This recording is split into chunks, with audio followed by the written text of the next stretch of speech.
Hi everyone, welcome to the Legend of Zelda, A Link to the Past walkthrough. This chapter is going to cover Mire, which is the 6th dungeon in the Dark World. And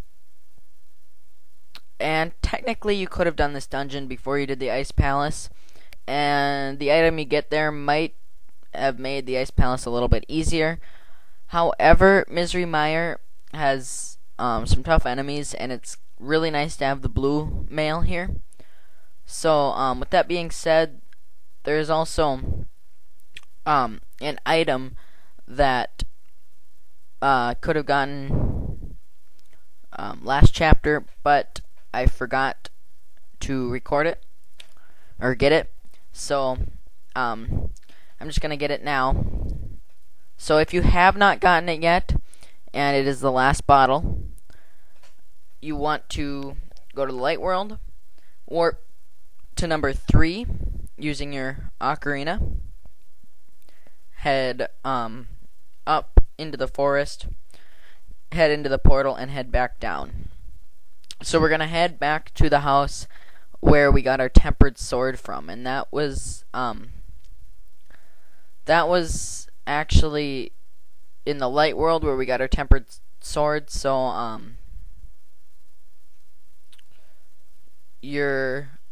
it's gonna be all ruined this time.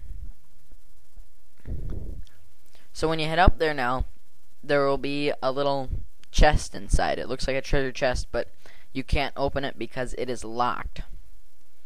So, and it will follow you. Be sure not to run with this, because if you run with it, you see it will stay behind, and you'll have to go all the way back and get it. So right from the start here, get outside these rocks and use the magic mirror to make things a little bit easier, because the place that we're going to with it is in the light world anyways. So after you head to the light world, you want to head back to Kakariko Village, head down,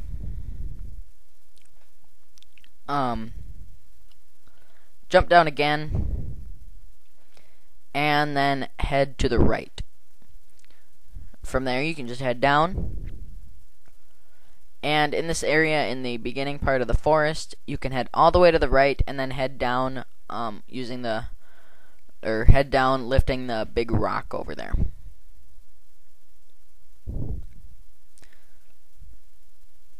So now you'll be in the swamp area of Hyrule. After that, you want to head down, and then in the little opening, you want to head to the left. Watch out for the guas here. And then talk to this man. Before, if you would have talked to him, he just would have said, "Leave me alone." Now he says, "Oh, you know, I used to be a thief. Here, I'll open the bottle for you, or I'll open the chest for you."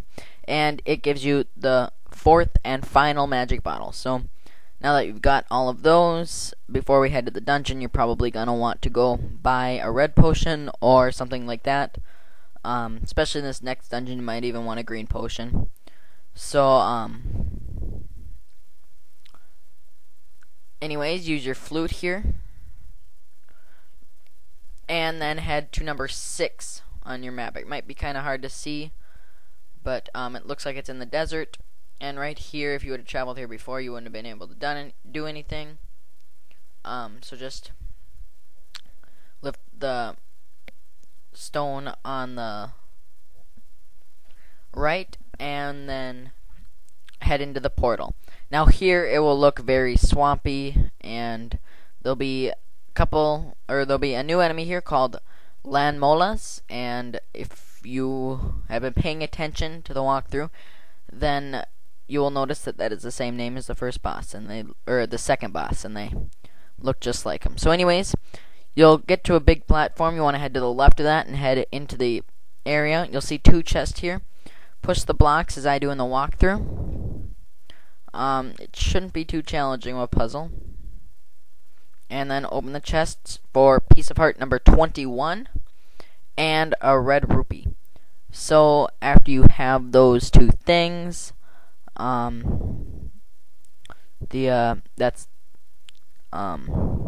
then before heading into the dungeon, we're gonna head down, And we're gonna head to the top right of the swampy place. And these crows here get very annoying as well, especially because they do 2 hearts damage even with the blue mail.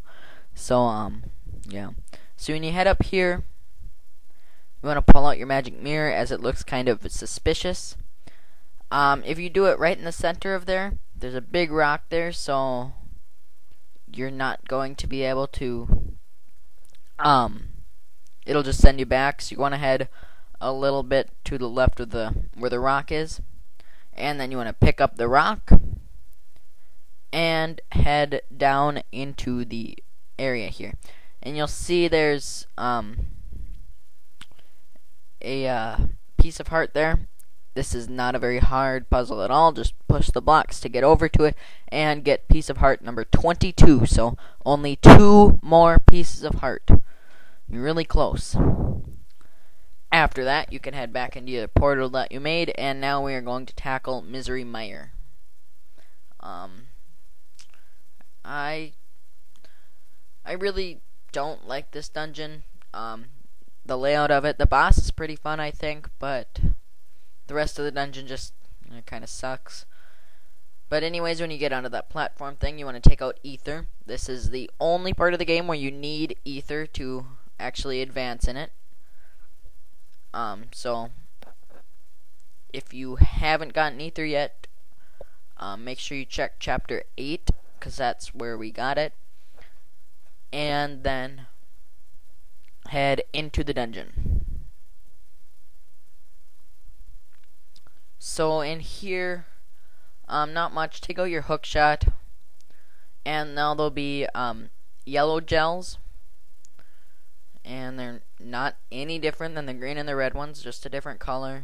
They might give you different prizes, but you just want to Hookshot across this hole. It's basically checking to see if you have the Hookshot. And then in here there'll be a new enemy called a Wizrobe, and I think this is the first game. Oh no, they were in the original Link to the Past, the original Zelda. But they're kind of an annoying enemy, especially with the Beamos in the room. You just want to get the side of them. These ones right here will pop up back in the same spot every time. So yeah, you just want to kill them and then head up. And now in this room, you want to head down the stairs here, and you'll be under like a little area. Might be kind of hard to see, but watch out lifting pots here, because you may turn into Bunny Link, and you want to make your way to the top right, and the only place we can get to. Up here, not much to do in this room. Just push the block and the door will open. Watch out for the lanterns as they shoot fire. In here, nothing to do but dash across. And down here, just head all the way to the end to grab the treasure chest, which is a key. So now that we've got that, we can head back. And back down again. And back in this room. Now you want to head to the right. And in here there'll be some red Stalfos. Watch out for them. Grab the key in the pot at the top left. And then you see we're going to need our magic cape or the cane of Burna here. Either one works.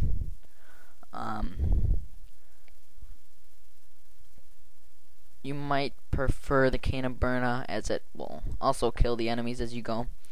But I use the magic cape here, just because. And you want to lift the pot, step on the switch, go and grab the key, and get the magic cape off as soon as you want, because you don't want to, or as soon as you can, because you don't want to waste too much magic. And then just head up a room.